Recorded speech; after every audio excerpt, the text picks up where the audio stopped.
Welcome to తొలి వెలుగు.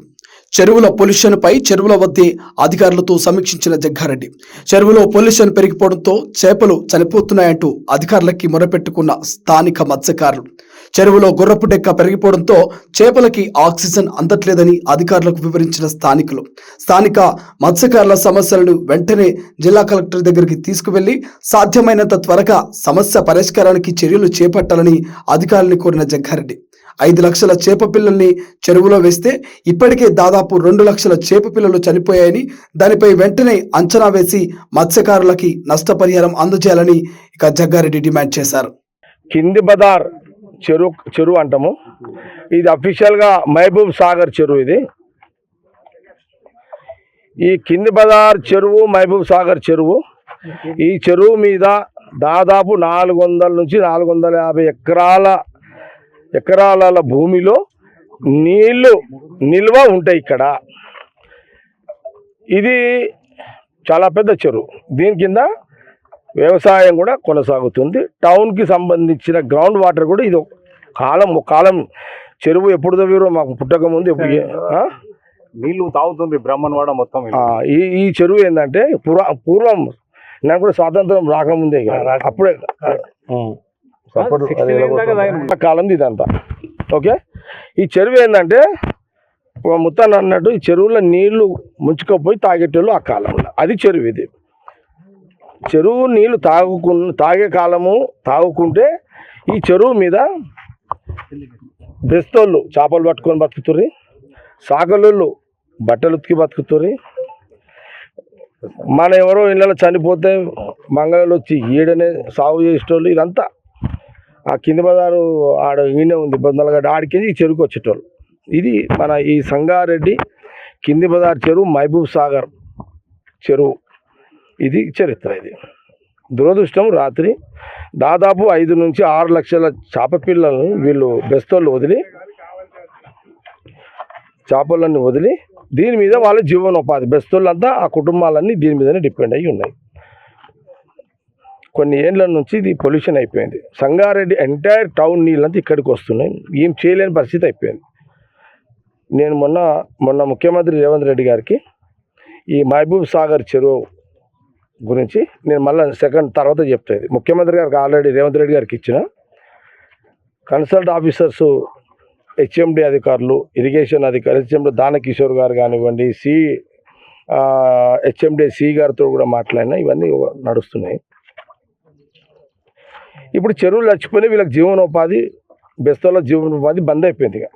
ఇప్పుడు వీళ్ళ కడుపుకి మీద దెబ్బ పడ్డట్టే. వీళ్ళ జీవనోపాధి ఇదే, వేరేదేం లేదు వీళ్ళకి బెస్తోళ్ళకి సంగారెడ్డిలో. కాబట్టి ఈరోజు తక్షణమే నేను వాళ్ళ అన్నంగా బెస్తోళ్ళంతా చెప్పగానే, సంగారెడ్డి బెస్తోళ్ళంతా చెప్పగానే అధికారులు, ఇరిగేషన్ అధికారులు వచ్చారు, పొల్యూషన్ అధికారులు వచ్చారు, అండ్ మున్సిపల్ కమిషనర్ అధికారులు అందరూ వచ్చారు, అండ్ ఫిషర్ డిపార్ట్మెంట్ ఏడు కూడా వచ్చాడు. ఇప్పుడు అంతా రివ్యూ చేసినాం, వాళ్ళ అభిప్రాయాలు చెప్పారు, అవన్నీ చూసినాం. వాళ్ళు ఏమేమి పనులు చేయాలో మీరు ఆల్రెడీ వీడియోస్ తీసారు. దాన్ని మీరు గవర్నమెంట్ మీడియా ద్వారా జిల్లా కలెక్టర్కి, మా జిల్లా మినిస్టర్ దామోదర్ గారి దృష్టికి కూడా నేను మాట్లాడతా. మా జిల్లా మినిస్టర్ దామోదర్ గారితో మాట్లాడతా, మా జిల్లా ఇన్ఛార్జ్ మినిస్టర్ కొండా సురేఖ గారితో కూడా మాట్లాడతాం, ముఖ్యమంత్రి గారితో మాట్లాడతా, కన్సల్ట్ అధికారులు ఉత్తమ్ కుమార్ రెడ్డి గారు ఇరిగేషన్ మంత్రి మారితో మాట్లాడతా. హెచ్ఎండి ఆల్రెడీ ముఖ్యమంత్రి రేవంత్ గారి దగ్గర ఉంది కాబట్టి ఆల్రెడీ ఆయన నోటీసులు ఉంది, ఆ ప్రాసెస్ చేస్తున్నాం. అదంతా ఇదంతా కూడా జరుగుతుంది. ఇంకే అధికారులు ఉన్నారు సార్, ఇంతే కదా అందరూ. ఇది ఈరోజు జరిగిన వ్యవహారం. ఇప్పుడు అధికారులు ఏం సలహా సూచన చెప్తున్నారంటే గుర్రం డెక్క నిండిపోయింది మొత్తం. గుర్రం డెక్క తీయాలంటే మిషన్ ఆల్రెడీ హెచ్ఎండి నుంచి తీసినాం, కానీ అది ఒక దిక్కు గుర్రం డెక్క తీస్తున్నాము, ఒక దిక్కు మళ్ళీ పెరుగుతున్నది. అధికారులు ఏం చెప్తున్నారు, అది భూమి 1 ఫీట్ నుంచే గుర్రం డెక్క వేర్లు ఉంటాయి అంట. ఎంత తీసినా మళ్ళీ పుడుతూనే ఉంటాయి, నీళ్ళలోనే కదా. భూమికి నీళ్ళు మధ్యలో ఏముంటుంది, పుడుతూనే ఉంటాయి, మళ్ళీ ఇమీడియట్లీ పుడతాయి ఇక. కాబట్టి ఇది ఒక సమస్య అయిపోయింది వాళ్ళకు. మా దీని మీద జీవిస్తున్న బెస్తోళ్ళు కానీ అధికారుల ఆలోచన ఏముంది రివ్యూలు అంటే, నేను అడిగిన వాళ్ళకు ఏంది సొల్యూషన్ ఏంది అంటే, సార్ పూడిక తీయాలంటే ఒక 5 ఫీట్ల పూడిక తీయాలి. ఆ బురదంతా వెళ్ళిపోతుంది, గుర్రం డెక్క ఇక ఉండదు, మొత్తం వెళ్ళిపోతుంది, ఎట్ ఎ టైం వెళ్ళిపోతుంది. పొల్యూషన్ కూడా వెళ్ళిపోతుంది. ఎట్లా పోతుంది? ఈ వాటర్ అంతా వదలాల్సి వస్తుంది. ఇది ఇక్కడ జరిగినటువంటి చర్చ.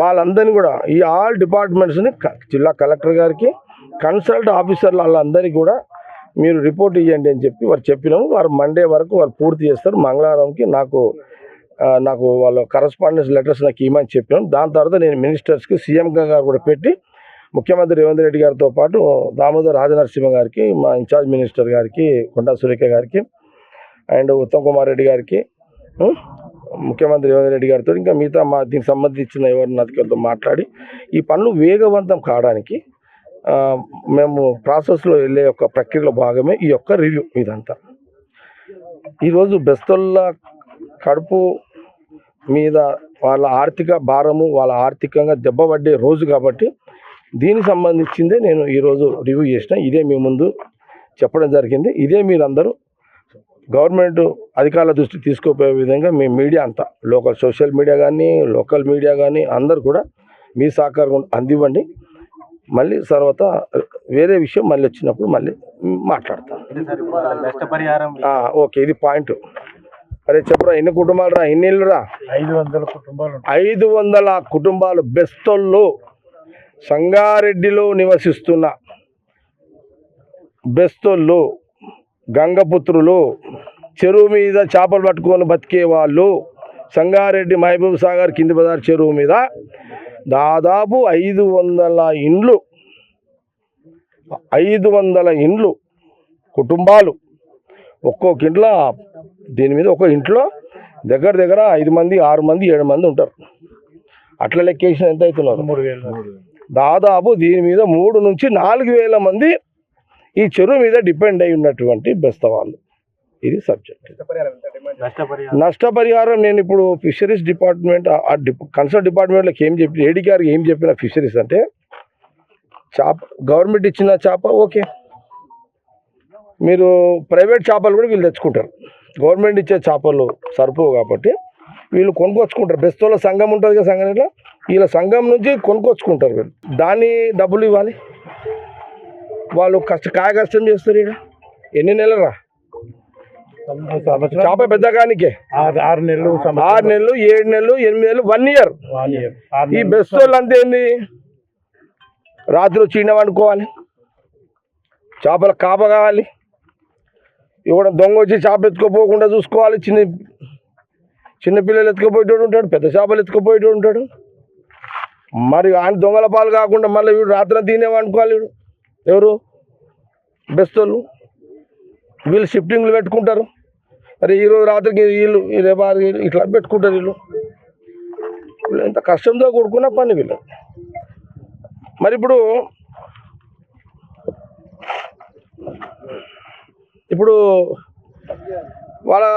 వాళ్ళు ఈ 6 నెలల నుంచి సంవత్సరం చేప పెద్ద అయ్యేంత వరకు కష్టపడ్డ చేప నష్టపరిహారం రావాలి.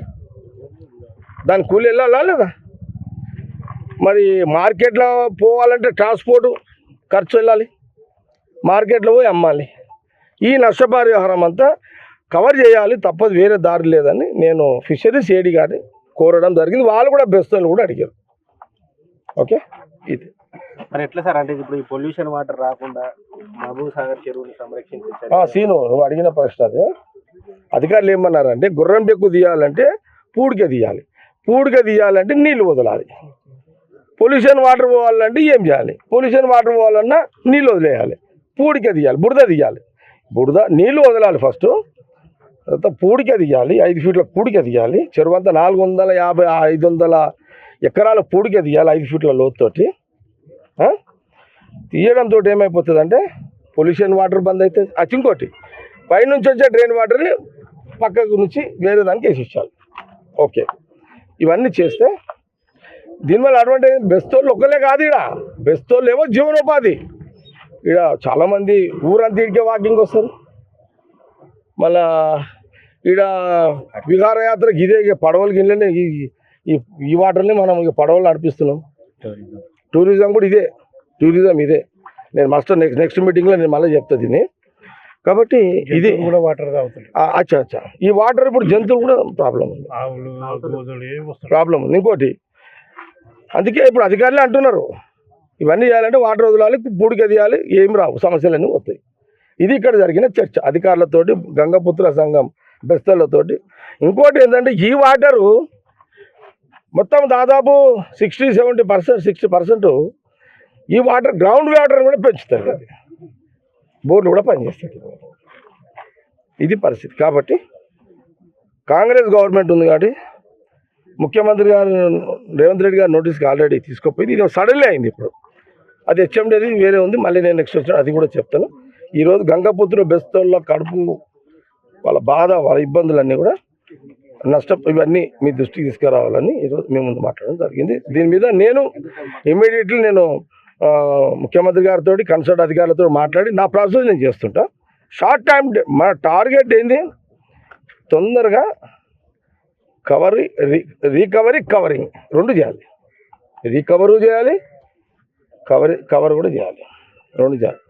ఓకే. అసలైన తొలి వెలుగు. ఫాలో వాట్సాప్ @తొలి వెలుగు official.